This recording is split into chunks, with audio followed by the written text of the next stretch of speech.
What's up, Goof Troop and Bippity Boppity Boop? Check this guy out. Count with me because I can't do the math at the same time. There's 2 Centurion Drones, 2 Ironworks, 2 Cromars, 2 Slammers, and 2 Red Cogs. Is that 10? Is that 10? I really didn't count, but I think it's 10. 10 bot combiner over here. Dude, isn't he nice? Isn't he nice? He's a super chunk monk. I had so much fun building this dude. And as you can see, as my tongue fails me, as you can see, I did my best to color coordinate as much as possible, but obviously you don't need the exact colors to do this. I mean, if you wanted to use Brunt, you can. Well, Ironworks only has LunarWorks, so maybe the standard Ironworks is more in abundance. Instead of 6-gun, we use the Cromars. Slammer does not have a mold made. I wish he did. And 2 red cogs. Did I mention 2 red cogs? As you can see over here. Came out nice, right? Came out nice. And while my intent is not to do a full-length tutorial, I still want to walk you guys through some of the intricacies regarding the build. And so while I take him apart and I prepare him to take home, you can take a look at the bot, yeah? So let's start by removing his arms. Definitely some pieces of paper were required to, oh Lord, yeah, like this.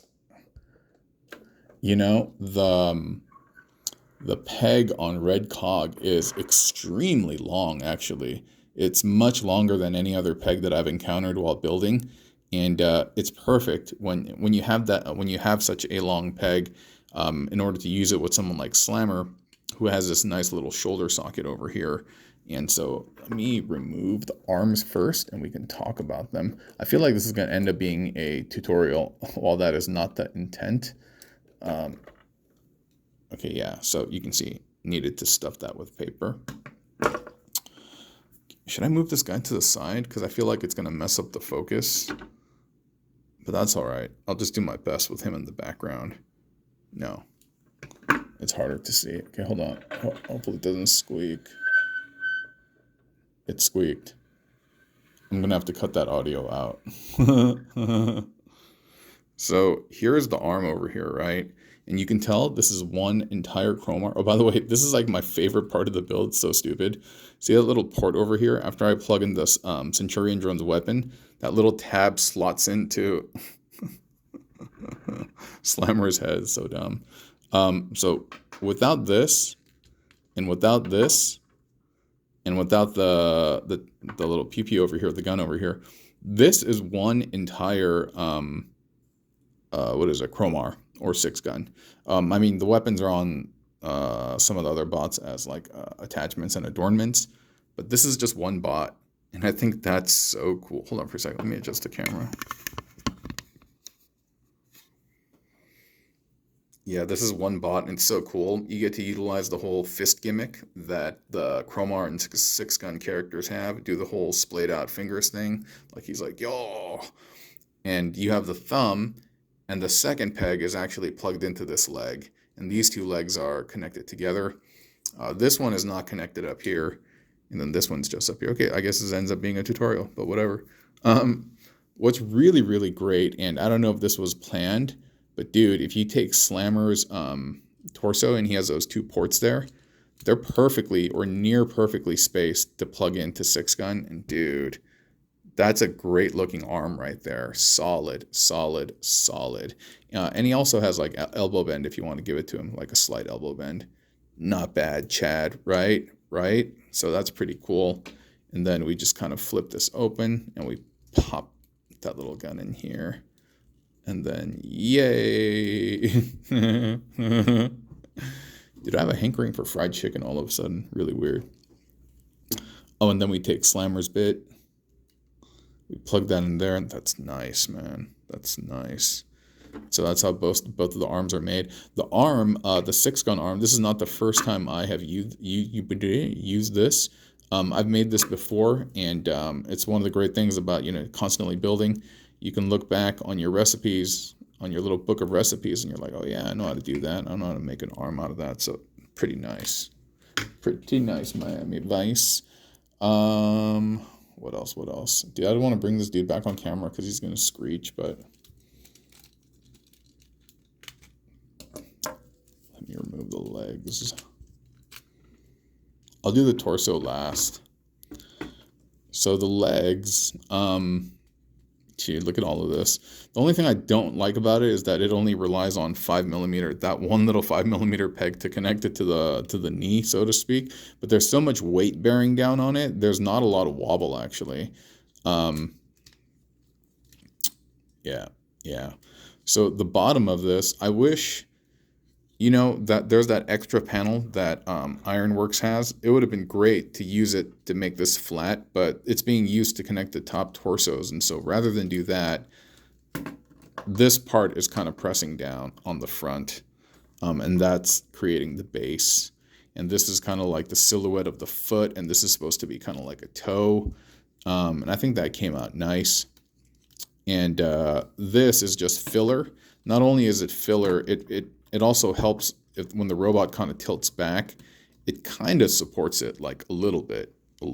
Dude, why is everything just out of the shot? Sorry. Sorry. I guess I just have a tendency to lean to the right, and so I've just moved the camera entirely to face to the right, and I think this is better. As you can see, there's a Centurion Drone torso here, brunt. That's the core of it. Then you have the legs and the back piece. And you can see the legs right there. And then these are plugged in to the top of the... Well, you know what? Let me take out this back piece. Yeah, so you can see it better. You can see that these are just plugged into the top of the knees over here. And in order to cinch it together using the slammer waist, you do have to bend the feet a little bit, but that's fine, and because it'll connect in just fine, like that. And yeah, you can see how that's all snug, right? Super snug. And that's a slammer waist, Ironworks arm, and a red cog foot collapsed. And then we have the other Ironworks arm over here. And it makes a nice chunky leg. The addition of the red cog arm, this is just for decoration. It doesn't really do anything functionally. And then again, more decorations using the Centurion Drone arm. Yeah, and these are all decorations, just tons of decorations and stuff. And they're pretty heavy, and they will hold his weight well. There's a little bit of rock, but basically because of the way the center of gravity works, it doesn't become an issue. It just pushes down on them, and they don't really rock, so that's pretty solid. And finally, here's the torso over here, and I'm just going to start peeling these off. These are just decorations. You can see there's a Centurion arm, red cog arm, 6-gun arm, or Cromar's arm.